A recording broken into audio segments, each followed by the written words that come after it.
اعوذ باللہ من الشیطان الرجیم، پناہ مانگتا ہوں اللہ کی شیطان مردود سے۔ بسم اللہ الرحمن الرحیم، اللہ کے نام سے جو رحمان اور رحیم ہے۔ فاتحہ نام، اس کا نام الفاتحہ اس کے مضمون کی مناسبت سے ہے۔ فاتحہ اس چیز کو کہتے ہیں جس سے کسی مضمون یا کتاب یا کسی شے کا افتتاح ہو۔ دوسرے الفاظ میں یوں سمجھیے کہ یہ نام دیباچہ اور آغاز کلام کا ہم معنی ہے۔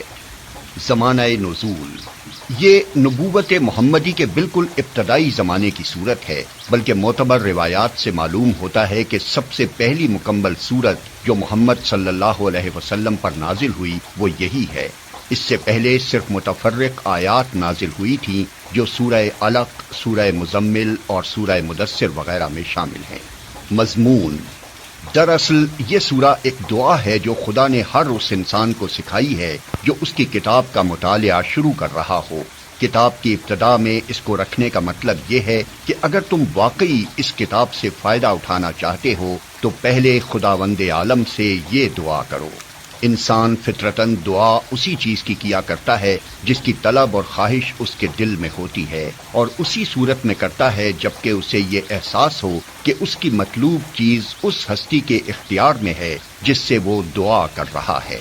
پس قرآن کی ابتدا میں اس دعا کی تعلیم دے کر گویا انسان کو یہ تلقین کی گئی ہے کہ وہ اس کتاب کو راہ راست کی جستجو کے لیے پڑھے، طالب حق کسی ذہنیت لے کر پڑھے اور یہ جان لے کہ علم کا سرچشمہ خداوند عالم ہے، اس لیے اسی سے رہنمائی کی درخواست کر کے پڑھنے کا آغاز کرے۔ اس مضمون کو سمجھ لینے کے بعد یہ بات خود واضح ہو جاتی ہے کہ قرآن اور سورہ فاتحہ کے درمیان حقیقی تعلق کتاب اور اس کے مقدمے کا سا نہیں بلکہ دعا اور جواب دعا کا سا ہے۔ سورہ فاتحہ ایک دعا ہے بندے کی جانب سے اور قرآن اس کا جواب ہے خدا کی جانب سے۔ بندہ دعا کرتا ہے کہ اے پروردگار میری رہنمائی کر، جواب میں پروردگار پورا قرآن اس کے سامنے رکھ دیتا ہے کہ یہ ہے وہ ہدایت اور رہنمائی جس کی درخواست تو نے مجھ سے کی ہے۔ بسم اللہ الرحمن الرحیم، اللہ کے نام سے جو رحمان اور رحیم ہے۔ اسلام جو تہذیب انسان کو سکھاتا ہے اس کے قواعد میں سے قاعدہ یہ بھی ہے کہ وہ اپنے ہر کام کی ابتدا خدا کے نام سے کرے۔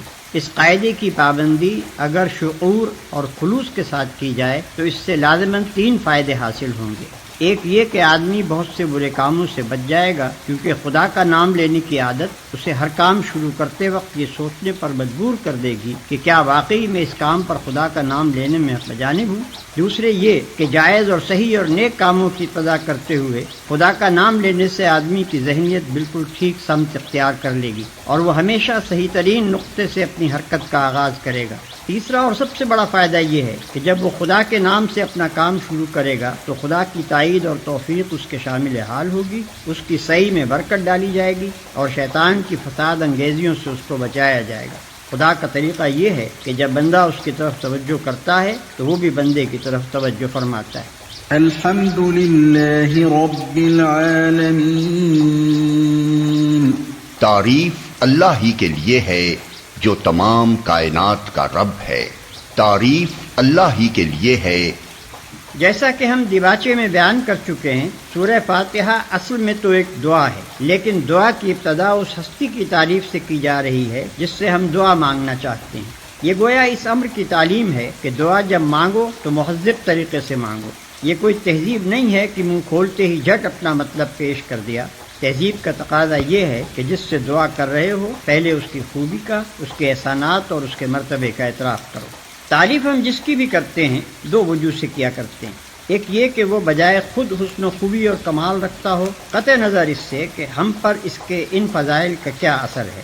دوسرے یہ کہ وہ ہمارا محسن ہو اور ہم اعتراف نعمت کے جذبے سے سرشار ہو کر اس کی خوبیاں بیان کریں۔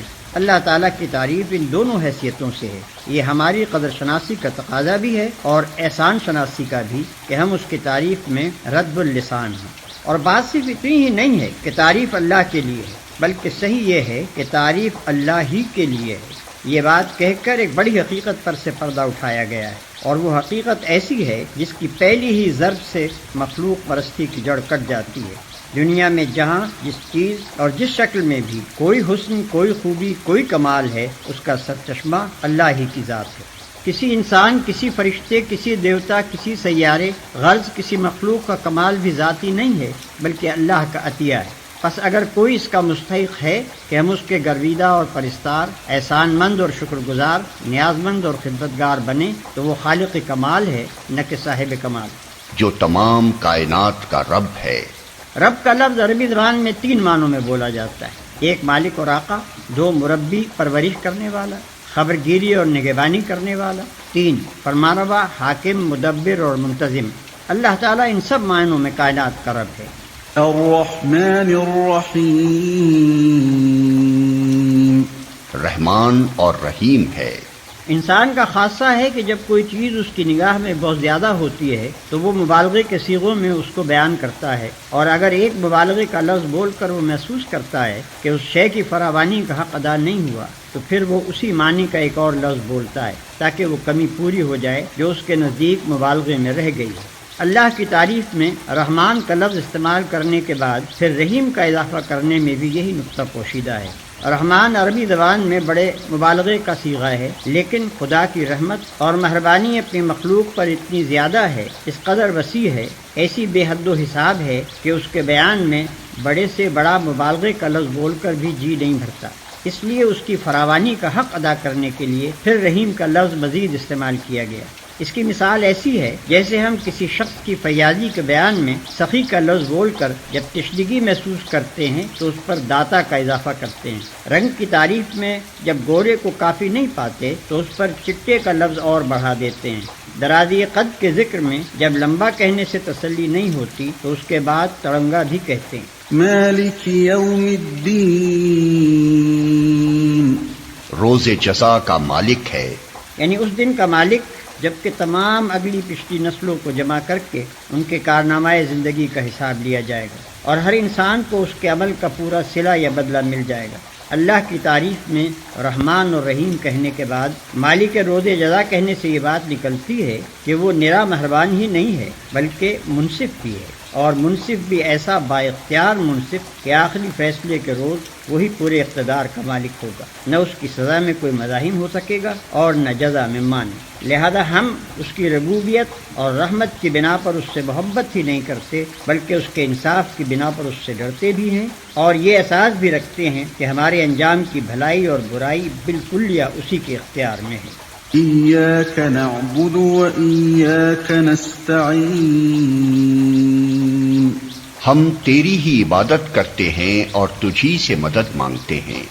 ہم تیری ہی عبادت کرتے ہیں۔ عبادت کا لفظ بھی عربی زبان میں 3 معنوں میں استعمال ہوتا ہے۔ 1 پوجا اور پرستش، 2 طاعت اور فرما برداری، 3 بندگی اور غلامی۔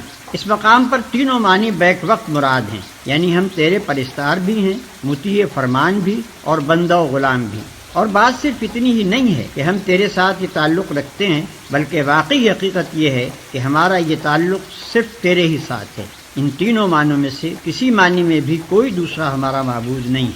تجھی سے مدد مانگتے ہیں، یعنی تیرے ساتھ ہمارا تعلق محض عبادت ہی کا نہیں ہے بلکہ استعانت کا تعلق بھی ہم تیرے ہی ساتھ رکھتے ہیں۔ ہمیں معلوم ہے کہ ساری کائنات کا رب تو ہی ہے اور ساری طاقتیں تیرے ہی ہاتھ میں ہیں اور ساری نعمتوں کا تو ہی اکیلا مالک ہے، اس لیے ہم اپنی حاجتوں کی طلب میں تیری طرف ہی رجوع کرتے ہیں، تیرے ہی آگے ہمارا ہاتھ پھیلتا ہے اور تیری مدد ہی پر ہمارا اعتماد ہے۔ اسی بنا پر ہم اپنی یہ درخواست لے کر تیری خدمت میں حاضر ہو رہے ہیں۔ اہدنا الصراط المستقیم، ہمیں سیدھا راستہ دکھا۔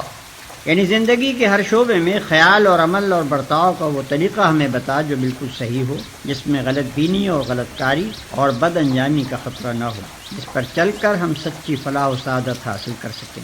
یہ ہے وہ درخواست جو قرآن کا مطالعہ شروع کرتے ہوئے بندہ اپنے خدا کے حضور پیش کرتا ہے۔ اس کی گزارش یہ ہے کہ آپ ہماری رہنمائی فرمائیں اور ہمیں بتائیں کہ قیاسی فلسفوں کی اس بھول بھلیاں میں حقیقت نفس الامری کیا ہے، اخلاق کے ان مختلف نظریات میں صحیح نظام اخلاق کون سا ہے، زندگی کی ان بے شمار پگڈنڈیوں کے درمیان فکر و عمل کی سیدھی اور صاف شاہراہ کون سی ہے؟ صراط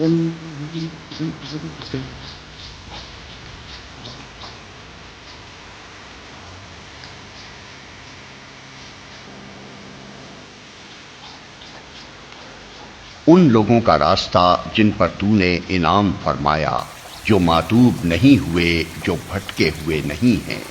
ان لوگوں کا راستہ جن پر تو نے انعام فرمایا۔ یہ اس سیدھے راستے کی تعریف ہے جس کا علم ہم اللہ تعالیٰ سے مانگ رہے ہیں، یعنی وہ راستہ جس پر ہمیشہ سے تیرے منظور نظر لوگ چلتے رہے ہیں، وہ بے خطا راستہ کہ قدیم ترین زمانے سے آج تک جو شخص اور جو گروہ بھی اس راہ پر چلا وہ تیرے انعامات کا مستحق ہوا اور تیری نعمتوں سے مالا مال ہو کر رہا۔ جو ماتوب نہیں ہوئے، جو بھٹکے ہوئے نہیں ہیں۔ یعنی انعام پانے والوں سے ہماری مراد وہ لوگ نہیں ہیں جو بظاہر عارضی طور پر تیری دنیاوی نعمتوں سے سرفراز تو ہوتے ہیں، مگر در اصل وہ تیرے غضب کے مستحق ہوا کرتے ہیں اور اپنی فلاح و سعادت کی راہ گم کیے ہوئے ہوتے ہیں۔ اس سلبی تشریح سے یہ بات خود کھل جاتی ہے کہ انعام سے ہماری مراد حقیقی اور پائیدار انعامات ہیں جو راست روی اور خدا کی خوشنودی کے نتیجے میں ملا کرتے ہیں، نہ کہ وہ عارضی اور نمائشی انعامات جو پہلے بھی فرعونوں اور نمرودوں اور قارونوں کو ملتے رہے ہیں اور آج بھی ہماری آنکھوں کے سامنے بڑے بڑے ظالموں اور بدکاروں اور گمراہوں کو ملے ہوئے ہیں۔